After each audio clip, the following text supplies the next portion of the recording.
bu palataga kirmamam. Hamshira, men o'lganman, lekin tanam hali shu yerda. Doktor, bu ismni hech kim yozmadi.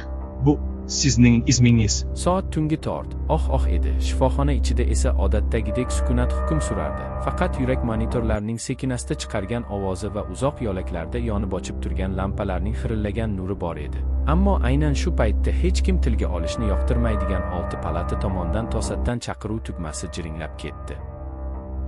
Bu palata 10 yildan beri yopiq edi, chunki rasmiy hujjatlarga ko'ra u yerda oxirgi bemor 1998 yilda vafot etgan. Yangi ish boshlagan hamshira esa bu haqida hali ogohlantirilmagan edi. U qo'lidagi ro'yxatga qarab, 6 palata bemor chaqiryapti degan yozuvni ko'rib hayron bo'ldi va yuragi gup-gup urgan holda sovuq yo'lakdan sekin qadam tashlab eshik tomon bordi. Eshikni ochgan zahoti uni ichkaridan urib chiqqan muzdek shamol va chirigan dorilar hidi qarshi oldi. Palata bosh edi, lekin parda asta-sekin qimirlab turardi, xuddi kimdir hozirgina o'rnidan turgandek. Hamshira qattiq qo'rqib, chaqiruv tugmasini o'chirish uchun devorga yaqinlashganida, uning ortidan juda past, ammo aniq eshitiladigan ovoz kelib qoldi.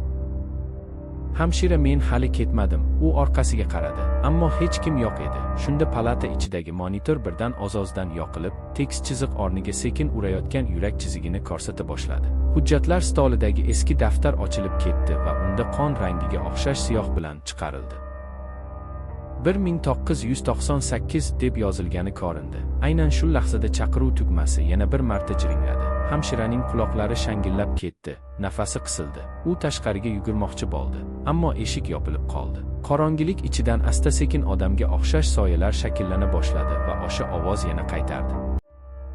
6 palata faqat qaytishni istaganlar uchun ochiladi. Tong otganda esa boshqa hamshiralar uni palata eshigi oldida hushsiz holatda topishdi. Lekin eng dahshatlisi shundaki, reanimatsiya daftarida yangi yozuv paydo bo'lgan edi. Bemor qabul qilindi. Tort, 7am va pastida bitta ism yozilgan edi, o'sha hamshiraning ismi.